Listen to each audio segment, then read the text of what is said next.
So how you been? Pretty good. I'm trying to get one more interview with you. Every time I've talked to you, every single time, my phone crapped out. But I'm going to try it. I'm going to try this one more time. You mind going one more time? All right.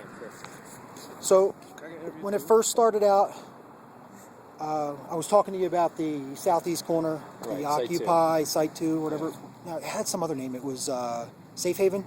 Was it Safe Haven? Safe Haven was up on the stage. We did that for a couple of nights where we provided a warm, safe place for people to sleep. We didn't have any. And then we did Occupy over there for a while where people would sleep in the car at night to stay warm. What happened with that? I saw that on the video. Yeah, two members of the movement, Jason and AJ, called the police and had me ticketed and the car towed away. The car was 2 days past when it was supposed to be towed. We'd been there for 5 days with a boot on it, so the police were leaving it there because they understood it was for a good purpose. But it was sabotaged. What? Who's AJ? AJ has a blonde mohawk. Oh, all right. He's called the cops on me a few times. Yeah, me too. We're going to change that, though. Me too. Let's go protest and hold his house. All right, so your car's gone. Yeah. Do you live in Colorado Springs? I thought there were Baltimore plates on there, though. Are they... Maryland plates. Yeah, that's where I got the car plated, but I've been living in Colorado Springs for about a year. I went to the Air Force Academy at 105. That's right. Yeah. And I found out since I've been looking you up, because, I saw you got arrested 4 times. Something like for that. a specific reason.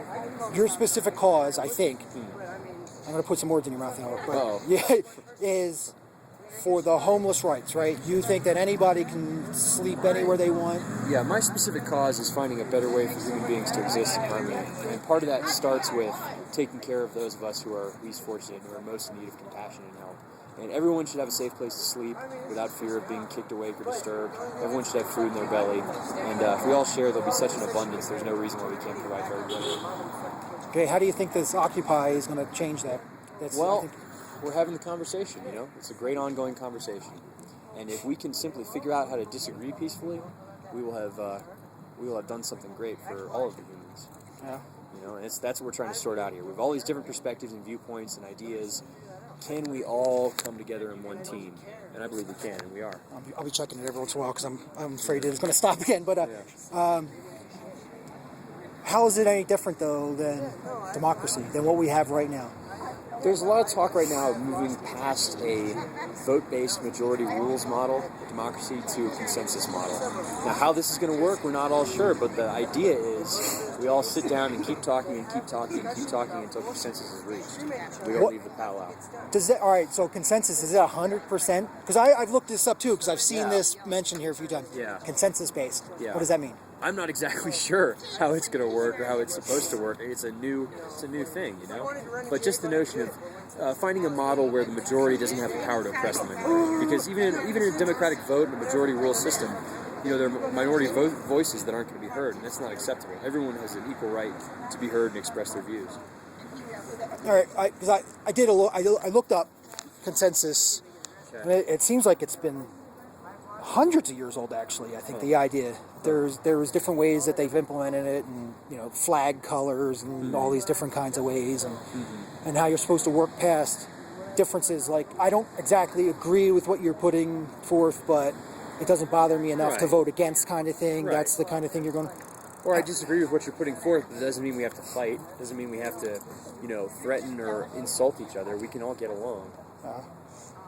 But how? Fundamentally, I don't understand how that's any different than what we have right now. And I'm trying to differentiate that. I'm trying to differentiate what we have here in this Occupy thing versus the city council and their rules and their procedures for working through problems, because they have problems too, and they eventually come to some kind of an agreement or close to an agreement anyway, as close as you can get. How do you differentiate that from this? I think what we're doing with the Occupy movement is building a bridge between the existing system and the new ways that have yet to be fully carved out and fully appreciated and understood. What we're doing right now does bear some similarities to the old system, but I see it as a necessary step to eventually getting to a post-currency, post-ownership utopia where all the humans are united in one global tribe, one global family. All right, I think I'm trying to remember some of the conversations, but one of my questions was, I believe in ultra-local government. Like, Right on. I think Yeah. that's the way it should be. I agree. I think a lot of the problems we have are because we have a government that's too far away from the people that it represents. Right. We've Both lost communities. We've lost small villages and small tribes and small communities that can solve their own problems. Right. So, but you just put forth the idea of a global community. Right. How do you handle that? Well, What- decentralized. Decentralized, everyone's a free sovereign, so no one has a right to control anyone else or tell anyone what to do. Okay. The only leadership in such an environment is by individual example and initiative. Never by controlling others, never by office or some imaginary authority. I think once we get all the humans sharing all the food equally amongst each other, once we can put all the food in one big pile and say, whoever's hungry, let them go here and be fed, the rest will fall into place. I really like steak. Me too. I really like a lot of steak. Yeah. What if there's a group that's, you were talking about it. It was the one general assembly that I sat in was the main focus of that general assembly were you guys talking about hoarding food. Yes. And we're still talking about it. We're still talking about it. And how that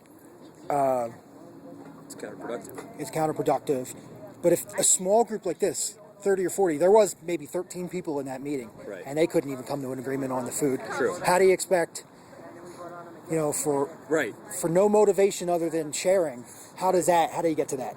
I guess we just get everybody to start thinking about the greater good of all of humanity. Yeah. And try to let go of our egos. I mean, I don't have all the answers. I don't know. I don't have all the steps lined out. I think if we can figure out how to share food, again, I just think it's so critical. The hoarding thing, right? This food we have is donated. I know. Donated. And Right. some of it's getting thrown out because it goes bad, which to me is immoral. I feel like it's shared freely with us. We have a moral obligation to share it freely with everybody. So there was a couple of guys when I was walking down here. There's two guys over there. I don't know if they're still there.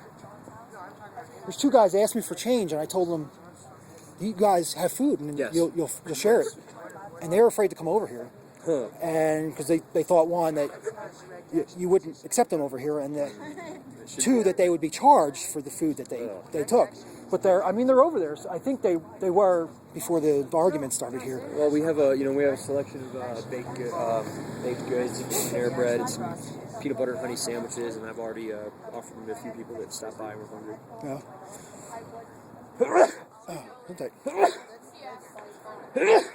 Sunset. Thank you.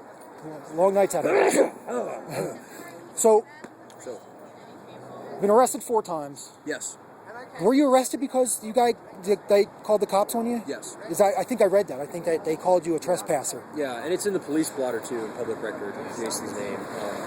Jason and AJ specifically. I was sitting in the tent, and they feel like they have some imaginary authority by which they can control other people and tell them to leave the tent. When I refused, they called and had me arrested and had the car towed. And the car's not here. And as much as it hurts to not have my own transportation anymore, it's repugnant to me that the thing that was being used to shelter people who had no shelter would be so willfully destroyed for no reason. Yeah, because I follow Agent of Doubt, that guy that videos all the time. Me too, yeah. And he had a video about OccuCar. Yep. And you guys, I only saw the one, but the one I did see was you guys. I think you were sitting like right there in the right. car, and you guys got in the car because you were talking about it, and there was some dude sleeping in the back you didn't That's even right. know about. Exactly. Yeah, I remember that. Yeah. And we did that. Do something. Oh, we're gonna do something real quick? Yeah. Okay. Well, once we finish chatting with I was wondering if Mr. you Craig here. pause the chat and then come back. I can. I gotta get a coffee anyway. So, but hey, thanks again. Hopefully this doesn't get deleted. Take it easy. All right.